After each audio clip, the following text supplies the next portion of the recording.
In this Blender tutorial, I'll show you how to create this satisfying metal weave looping animation in Blender.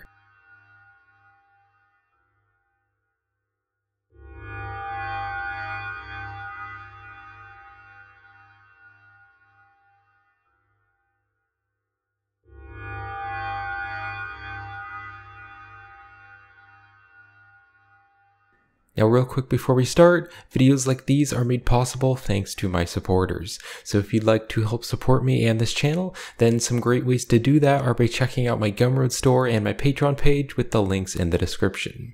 And on my Gumroad store and my Patreon page, you can get the finished tutorial files of this tutorial as well as all of my other tutorials. You can also get access to 3D models and assets, tutorial files, artwork project files, procedural materials, and much more Blender content. And all of your support really does help me to keep on making these free tutorials. Alright, so here we are in a new scene in Blender, and I have my screencast keys down here in the corner if you want to see what buttons I'm pressing. So I'm just going to start by deleting everything, so we'll select everything and we'll hit X to delete. So I'm going to press Shift A, we'll go here to Mesh, and I'm going to add a cylinder.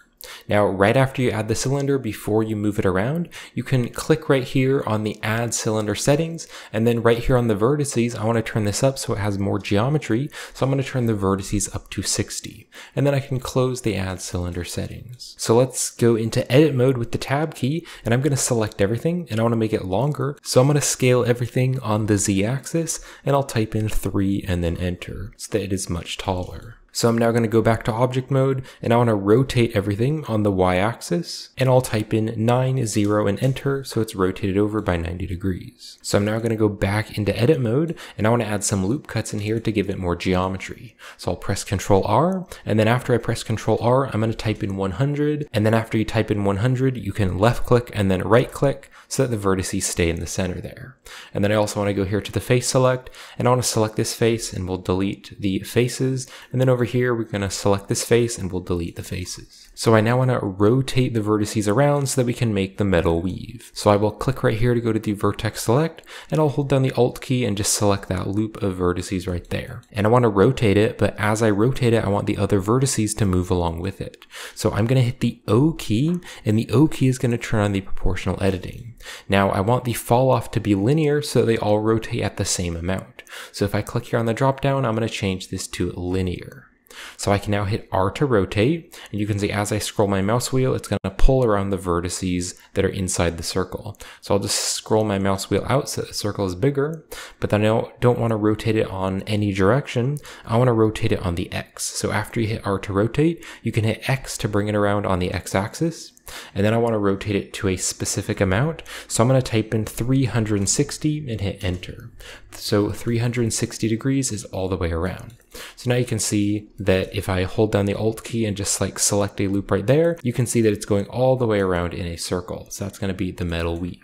So I'm now going to click right up here to go to the face select, and let's zoom over here to the front, and I now want to select 3 of the loops. So I'm going to hold down the Alt key and select that loop there, and then I'm going to hold down the Shift and Alt key and I'm going to select those 2 loops there. Then I'll do the same thing over here, so I'll hold down the Shift and Alt key and select those 3 loops. Then I'll go down here to the bottom, hold down the Shift and Alt key, not that one, press Ctrl Z, hold down the Shift and Alt key and select those 3 loops. And then also right up here, Shift Alt select that loop and that loop and that loop. Alright, so I now want those to be their own object. So with them selected, I'm going to hit the P key and I'll click on selection. So I can hit the Tab key to go back to object mode, and I can select the bigger object, and let's go back into edit mode. So this time I want to do the same thing, but I want to select 3 more which are next to the other one that we previously selected. So I'll hold down the Alt key, select that there, and then hold down the Shift and Alt key and select those 2. Let's navigate down here. Shift Alt select those 3 there, and then navigate to the bottom and Shift Alt select those 3, and then navigate up here and Shift Alt select those 3. Alright, just like that. So I'll now hit the P key and I'll separate by selection.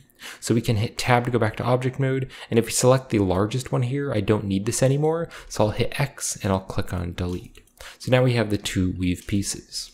And then if you haven't saved the Blender file already, you should do that. So you can click on File and Save and just save the project. And then after you save the project, you can press Ctrl S as you're working on it to save it. So earlier in the video, we rotated the cylinder over, so I want to just select both of these objects and apply the scale. So I'm actually just going to press Ctrl A, and then I'll click on All Transforms. So this is now the new object's default location, rotation, and scale. So I now want to add some modifiers to the objects. So I'm going to select one of these objects, and let's go here to the modifiers, and I'm going to click on Add Modifier, navigate over here to the side, and then I can turn the thickness value up, so something like that. And then I also want to give it a bevel on the edges. So let's click on Add Modifier, and we'll add a bevel. And then if I scroll down here, I want to turn the amount really far down so it's very small. And then I'll turn up the segments to maybe like a 4. And then using the object context menu, I'm going to shade this object smooth. And this object here, using the object context menu, I'll shade that smooth.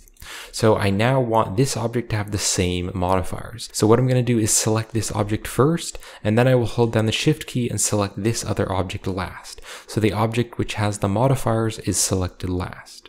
So I'm now going to press Ctrl L to bring up the link and transfer data, and I want to choose copy modifiers. So because we selected this one first and then this one last and copied the modifiers, this object, all right, so we are now ready to animate this. So I'm going to press 1 on the numpad to go to front view, G to grab, and I'm going to bring it over on the x-axis and bring it to about here. So if I zoom into the center, you can see there's these little grids here in Blender. So that blue line there, that is the z-axis, and that is the center of the world. And so you can see I brought this over by about 1 grid, and then this over by about 1 grid. So I now want to add keyframes here because this is the first location. So I'm going to hold down the Shift key and select both of these objects, and I'm going to press the I key, which will bring up the keyframe menu.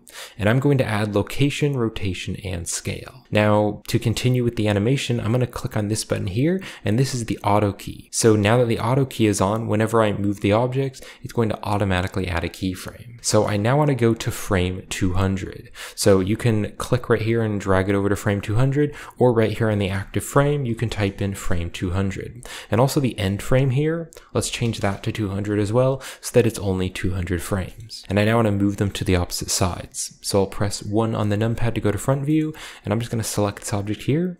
I'll hit G to grab, let's bring it over on the x-axis, and we're going to put it on the other side, so like that.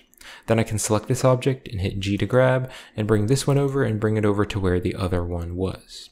And you can see because the auto key is on, it's added those diamonds there, and those are keyframes. So if we go back to the starting and hit the space bar to play the animation, you can see that they just go through each other. So now we need to animate them spinning. So I'm going to drag the timeline here over to frame 200. So I'll hit R to rotate. I'll rotate it on the x-axis, and I'm going to type in -360. So type in -360 and hit enter instead of positive. So now if I go here and play this, you can see that it's rotating. So back on frame 200, I'm going to click on this object here, and this one I want to rotate as well by 360 degrees. And you can actually see the sun just came out. Sun's coming through my window. So now let's rotate this by 360 degrees.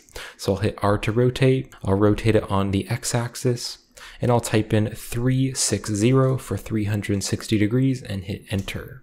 So now if I drag this around, you can see that the weave is going through itself. Now if I go here into the center to like frame 100, you can see that looks okay, but kind of like right over here, it's overlapping, and it kind of overlaps through the scene. So we just want to change the offset of the keyframes to make them so that they're not overlapping. So to do this, I want to first open up the graph editor. So if you hover your mouse in the corner of the window, you can click and drag to drag out the window, and it's going to duplicate it. And then if I click right here to change the editor type, I want to change this to the graph editor. And then let's click and drag to close this here, and click and drag to close this here. All right, so I'm going to zoom out here, and here's all the keyframes. And so you can see this keyframe right up here. If you hold down the control key and then click with your middle mouse wheel, that is going to change the size of the graph editor, so you can adjust it. And you can see this keyframe right here, this is going to be the weave rotating.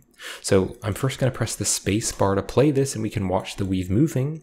And then if I hit G to grab here in the timeline with the keyframe selected, that's going to move it. And then I can click and hold with my middle mouse wheel to constrain it to an axis. So now if I just play through this, you can see I can just move this keyframe up and down, and that is going to change the offset. So I can just adjust the offset so that the weave doesn't go through itself. You can see just dragging it to about there already fixed that, so I had to drag it a little bit higher. So now if I play this again, let me just make this smaller so you can see it better. I'll make that smaller. You can see now the weave doesn't overlap. Now if the weave is overlapping, again, you can just select the keyframe right up here. You can hit G to grab, and then click and hold with your mouse wheel to constrain it on the axis up and down, and then you can just watch the animation play through, and you can just drag this around so it doesn't overlap. So I need to put mine probably right about there, and if it's still overlapping, you can go to the area where it's overlapping. Like if I zoom in here, you can see it's overlapping right there, and then I'll just drag this around just to fix that offset. So now I can just play through this and make sure that it's not overlapping, and that is looking great. So I can just close the graph editor by clicking here when the crosshair appears. I can click and then drag over and let go to close the graph editor. So the animation is finished, so we're now going to add a camera and then do the rest of the scene setup. So I'll press Shift A, let's go down here to camera, and we can just add a camera.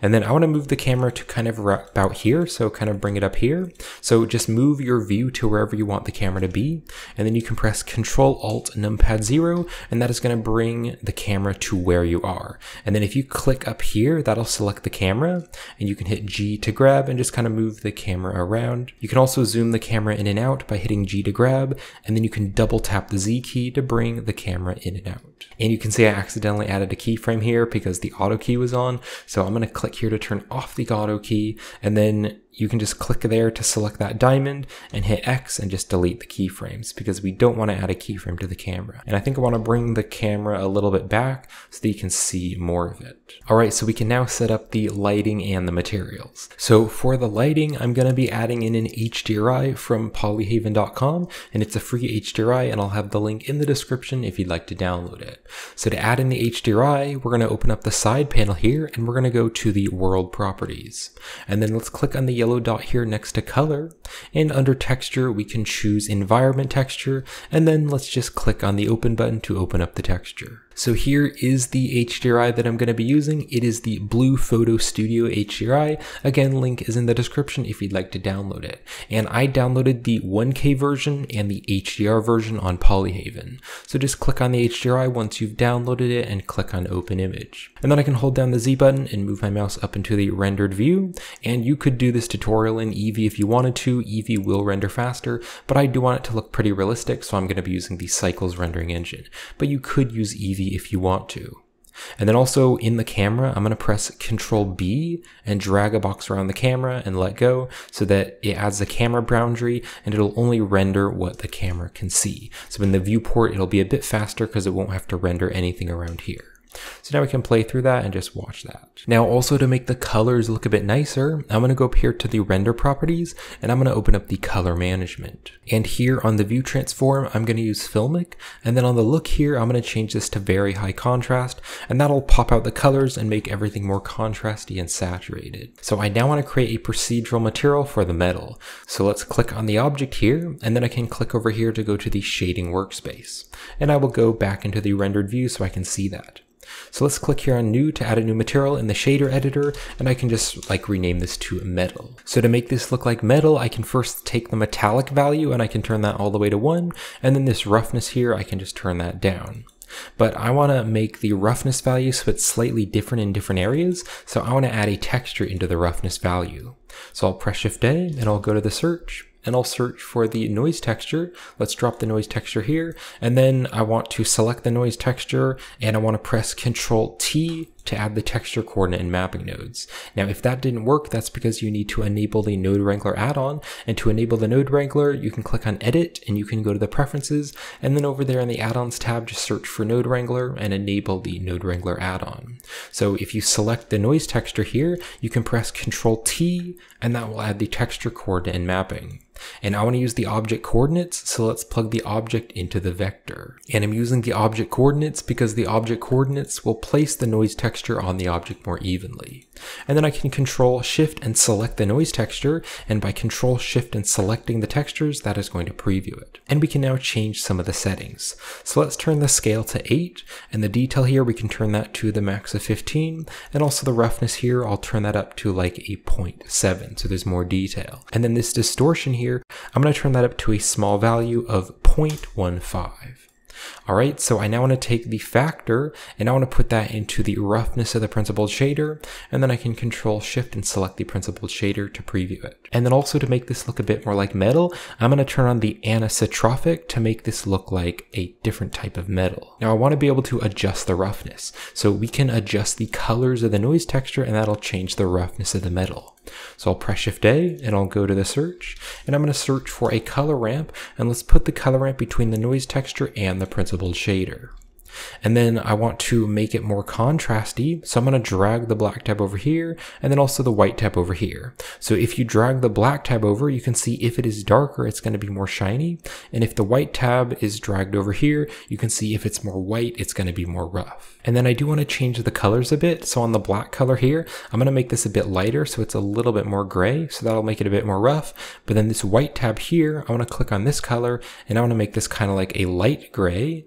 So something like that, and now you can see it is much more shiny. And if I zoom in there, you can see that really adds a lot of realism to the metal because it looks like it maybe has some little fingerprints and little surface detail. And then let's click over on the other object and we can click on the drop down and we can also give it the metal material. So now those objects look much more cool. So let's now add a background. So I'm going to press Shift A, I'm going to go here to mesh and I'll add a plane, and I will bring the plane down and I'm going to scale the plane up so it's quite a bit bigger, and bring it over, something like that. And I'll hit the tab key to go into edit mode. And actually this will be a lot easier to do in the layout so we have more space. So let's click back here on the layout. And I'll go back to solid view. So I now want to select the back here of the plane and I want to extrude it up so it has a background. So I'm going to click here to go to the edge select, and I will click on this edge and I can hit E to extrude, and then I can bring it up. You can see it's covering what the camera can see. However, I do need to go back to object mode and just move that over and scale it up a bit so that it is covering what the camera can see. So something like that. Now, if you look here in the corner, you can see the corner is very sharp. So I want to give this a bevel. So let's click here on the modifiers, and I can click on add modifier, and we're going to add a bevel here under generate. And then let's turn the segments up so that it is more smooth, and we'll also turn this amount up so that it is bigger. And then using the object context menu, I'm going to shade this object smooth. And I think I'll turn the amount up a bit more so it's a bit more round. So I'll go back into the camera view and I'm going to go here over here to the shading because I want to create a procedural material for the background. So for this material, I'm going to start by using a very similar setup as I did for the metal. So I'm going to click over here back on the metal material, and I can click and drag to box select all of these nodes here. And then you also need to hold down the Shift key and make sure you select one of the nodes so that there is one active node selected. So I'm going to press Control C to copy all the nodes. So press Control C, then you can click here on the background and hover your mouse in the material, and you can press Control V, and that is going to paste the nodes. So I can drag them over here, and then I'll put the color here into the roughness. Put the color into the roughness. So now I want to change some of the settings here of the roughness, but before I do that, I do want to change the colors because it's a bit hard to see the roughness. So if I go over here to the base color, I just want to make this a very strong blue color and a bit darker. So now if I kind of move over here into the reflections, you can kind of see what that roughness is looking like. However, I do want to change the roughness, and I also want to change the noise texture here. So I'm going to turn the noise texture scale to a 5 so that it is smaller, and I'll leave the detail at 15 and the roughness at 0.7. And then I don't want any distortion, so I'll turn the distortion value to 0. And let's go into the camera view, see how that is looking. So I now want to take this color ramp and I want to adjust it. So I'm first going to select the color ramp and hit the backspace with it selected, and that is going to reset it. So I now want to click on this white tab here, and then I'll click on the color, and I want to make this kind of like a light gray, and you can see as I turn it down, it gets more shiny. And then this tab over here, I'm going to leave that set to fully black. So now if I kind of look around here, you can see there's this little nice roughness texture on the background. Now before we actually do the render settings, I'm going to go back here to the layout because I do want to add a few objects around the scene just to kind of give a nice background and make it look a little more visually interesting. So I will press Shift A and I'll go here to mesh, and I'm going to add a UV sphere, and then I will use the object context menu to shade the sphere smooth, and I'm going to bring it down here and kind of scale it up. Let's go into the camera view, and I want to bring this over here and maybe bring it down on the Z-axis, kind of scale that up there. Let's bring it down a little bit farther, just kind of have a sphere in the background to give something interesting in the background. I'm also going to press Shift A and I'll go here and add a cylinder. Let's scale the cylinder up and bring it over, and I can scale it up on the Z-axis, something like that. Let's bring it over, maybe scale it up a bit more. And then I want to add a bevel to the cylinder. So I'll click on Add Modifier, and under Generate, I can just add a bevel. And let's turn the segments up and maybe turn the amount down. And then using the Object Context menu, we can shade that smooth. Go into the camera view, see how that's looking. I think I want to scale it up, maybe bring it back a little bit. Again, just adding some visual interest to the scene. And then I will also press Shift A. Let's go here and add a cube. And then I can bring this cube maybe down here, and let's scale that up a bit. And on this cube as well, I'm going to click on Add Modifier, and we can add a bevel modifier, and I can turn the segments up on the bevel. And then using the Object Context menu, I'll just shade that smooth. Let's bring the object down here, maybe bring it over, something like that. And then I'll hold down the Z button and move my mouse up into the rendered mode so I can see what that's looking like. Now I want to give these objects the same metal material. So let's click here on the material. We can click on the drop down, and I'm going to add the metal. So click on this one here and click on the drop down and add the metal. And then also this one here, click on the drop down and add the metal material. That's pretty cool. We now have some more visual interest to the scene. However, it is a little bit distracting right now because it makes it a little bit harder to see the metal weave. So to fix this, we are going to add a depth of field so that the background is a bit blurred, and that way your eyes will just focus mostly on the metal weave. So what I can do is press Shift A, and we're going to add an object that the camera can focus on. So I'm going to go down here to Empty, and I'm going to add the plane axis. And why I'm using an empty object is because the camera will not see the empty object in the rendered mode, so we can just move it anywhere in the scene and it won't actually show up in the render. And so we can set this to be the depth of field. So I'm going to bring this over here. Let's bring it over, and I'm going to bring it to the very surface of the weave. So just bring it over here kind of in the center, maybe scale it down a bit. And if I just go here through the timeline, I just want to bring it here right on the very surface of the weave. So just like that, maybe scale it down a bit. All right, so I'm now going to press 0 on the numpad to go into the camera view, and I can click right up here to select the camera. And then if you go over here to the camera settings here, I want to add a depth of field. So let's click here on the checkbox to add the depth of field, and then we can choose an object that we want to focus on. So if we click here to choose an object, we want to choose the empty object. So I can now hold down the Z button and move my mouse up into the rendered view just to see how that's looking. And the f-stop here is going to control how strong the depth of field is. So if it's very small, like a 0.1, you can see everything else is blurred. I'm going to turn my f-stop value to a 0.4. So just a 0.4. So by adding a depth of field, the background is blurred. And so naturally you want to focus on this part here, the weave, which is in focus. So I can just play through this again and just kind of see how that looks. Now to make this looping, we are going to be using Blender's video editor, and we're going to make it play backwards after it plays forward. And that's how we'll make it loop back and forth. So let's now go over the render settings. So I'm going to go right up here to the render properties, and to make it render faster, we can open up the sampling here. Now, if you want to make it render very fast, you could turn the samples down, but it'll also look lower quality. So in my final result, I turn the samples up to 300. However, to make it render a bit faster, I'll just turn the samples to 100 in this scene. And then also we can turn down the light paths to make it render faster.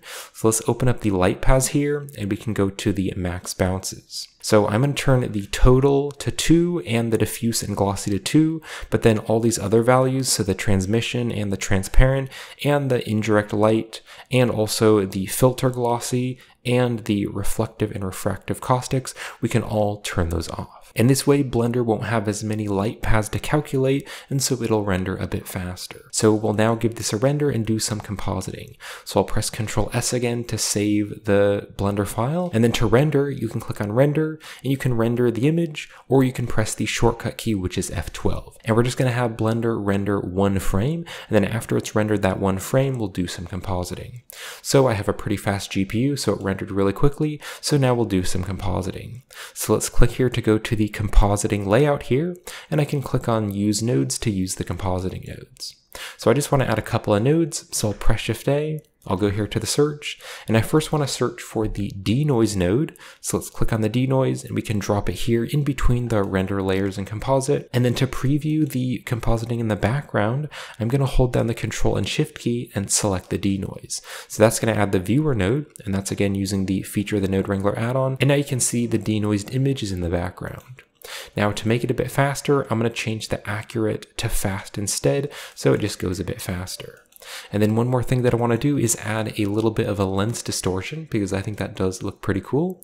So I'll press Shift A and I'll go to the search, and I'm going to search for the lens distortion node. Let's just drop it here, and then I can plug the image both up to the composite and the viewer. So now I just want to add a tiny bit of the dispersion here. So this bottom value here, I'm going to turn this to a 0.02. So it's just a very small amount. So if I press the V key, that'll zoom out the background. And if I press Alt V, that'll zoom the background in. And you can see it's just going to add a little bit of lens distortion kind of on the corners there. And it just makes it look a bit more interesting. So we can now render out the images to frames. So to do that, we can click right here on the output properties, and we can scroll down, and then here on the file format, you could leave this at PNG, but I'm just going to change this to JPEG instead so that each frame is a little bit smaller file size, and I'll turn the quality here to 100. So we need to set a folder where we want Blender to render all the images to. So let's click on this file icon. And then here in my project files in the folder, I'm going to click on this button here to add a new folder, and I can just call this frames. And then inside the frames folder, I will go into the folder, and then I can click on the accept button. So now when I render the animation, Blender will render all the frames and put them in that folder.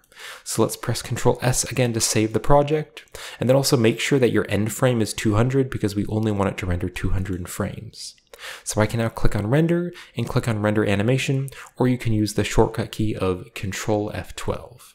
And I'll come back when this is finished. Alright, and the animation is finished. So we're now going to be opening up Blender's video editor, and we'll be joining this together into a final animation. So I'll just press Ctrl S to save the file again, and then let's click on File, and we can click on New, and we can open up a new video editing layout. So here in Blender's video editor, I'm going to press Shift A here in the timeline, and I'm going to go down here and add image or sequence. And then you can just locate to the folder where you saved all your images, and I'm going to click here on the drop down, and I want to change this to name, and that will sort it by name, so now it starts out as 1 and then goes down. So each frame will be in the correct order. So I'll now press the A key to select all of the frames, and let's click on Add Image Strip. And then also right up here, you can change the resolution for the resolution of your video, and also the frame rate here. I rendered my video at 24 frames per second, so I'll leave that at 24. Now to set the resolution, I can just click on this strip here, and I can click on strip, and then I can go down here and click on set render size, and that will set the resolution to the correct render size of what we rendered the images by. So I can now just hit the space bar and I can just play this going through, and then to make it loop here, if we just go to the very end, to make this loop, I can select the frames here, and I'll press Shift D to duplicate it and drop it here after the first one. Now if you go down here to the end frame, I want to change the end frame to 400 because we rendered this with 200 frames, so 400 frames is going to be double that. So now if I just play through this, you can see it's going to loop. However, we need to actually make the second group of frames go backwards. So to do that, we are going to click on the second group of frames here, and we're going to open up the video tab right here. And then you can click on reverse frames. So now it will play backwards. So now if we go here to the starting and then play through this, you can see it reaches the very end and then it loops because it plays it backwards and they go back to the starting. And then if you go here to the very end, it'll jump back to frame 1, and so you can see it's looping as well. So now I also want to add in some audio, so I'm going to be downloading a free sound effect from a website called freesound.org, and I'll have a link in the description if you'd like to download the free sound effect, and it's kind of a metal humming sound, which will sound pretty cool during this animation. So again, you can download the sound effect with the link in the description if you'd like to, and once it is downloaded, you can press Shift A, and you can click here and add sound. And here is the sound effect that I'm going to be using from freesound.org. Again, link is in the description if you'd like to download it, and I'll click on Add Sound Strip. Now you won't be able to hear it in the video because I don't have the recording software recording my computer audio because I don't want it to interfere with my voice, but I'm just going to hit G to grab, and I'm going to bring the audio strip right up here. And then I can also click on the display waveform just to see the waveform. And then what I want to do is click here to grab the handle, so click on the end here, and I can hit G to grab, and I want to make it much bigger. Now why I'm making it much bigger is because I want to make the sound effect slower. So it's going to be slower, and so it'll take longer to play the whole sound. Now here on the volume, I want to make it a bit quieter, so I'm going to change the volume to 0.5. Now to make the sound effect slower, we can click on the time here and we can change the speed factor. So I'm going to turn the speed factor to a 0.3. Now when you do that, it's not really going to change the waveform, so it will look different. But if I go back here to the starting, I can click on the audio, hit G to grab, kind of bring it over here. And then if I play through this, I can hear the audio. So I'll hit G to grab, and I'm going to bring the audio over right until when the metal starts to touch itself right there. And then I'm going to let that play. It's kind of like a shimmering sound, kind of sounds like shimmering metal. And then once that reaches the end here, I want to put this at the exact same spot. So you can see if I drag the timeline over here to the starting, you can see this starts at frame 48. So if I go over here, I want to go to frame 248 because here it starts at frame 1, then we go over to frame 48. So this is frame 200. So I want to go to frame 248. So you can drag the timeline or you can just type it in here. So you can change it to 248. So I'm now going to press Shift D to duplicate that audio. We'll just bring it over here and I'm going to stick it right here at 248. So now it plays at the exact same time. So I can now play through this and there's that metal humming as it goes through. And then as it comes back, it also has the metal humming. So then if you want to duplicate this more times, you can select everything with the A key and you can press Shift D to duplicate it and you can just drag it here and you can continue to just duplicate this many times and you can have it looping as many times as you want. I'm just going to have it going through twice. So now we can render this out to a final video. So right down here on the output properties, if you go here to output, we can set an output to render the video. So let's click on this file icon and I'll just save it in my project files and I will click on accept. And I can also click here to add a name. So I'm just going to rename it to video. So now it'll just be called video once it's rendered. And then here on the file format, I'm going to use FFmpeg video. And then here on the encoding, I'm going to use the container of MPEG-4, and I'm going to use the video codec of H.264, and I'll leave the quality to medium and the encoding speed to good. And then for the audio codec, I like to use AAC for the audio codec. So then if you want to save this video editing project, you can, and then you can click on render and you can click on render animation and it'll render this out to a video. And that's going to wrap up this video on how to create this satisfying metal weave looping animation in Blender. So I hope you enjoyed this tutorial and thank you for watching. And again, if you'd like to help support me and my YouTube channel, then a great way to do that is by checking out my Gumroad store and my Patreon page. And on my Gumroad store and my Patreon page, you can also purchase the finished project files of this tutorial if you'd like to, so I'll have the links to that in the description. And some great ways to help support the channel here on YouTube is by checking out the YouTube memberships by clicking down there on that join button. And you can also use the super thanks feature here on YouTube to send me a little tip if you enjoyed this tutorial. So I hope you enjoyed this and thanks for watching.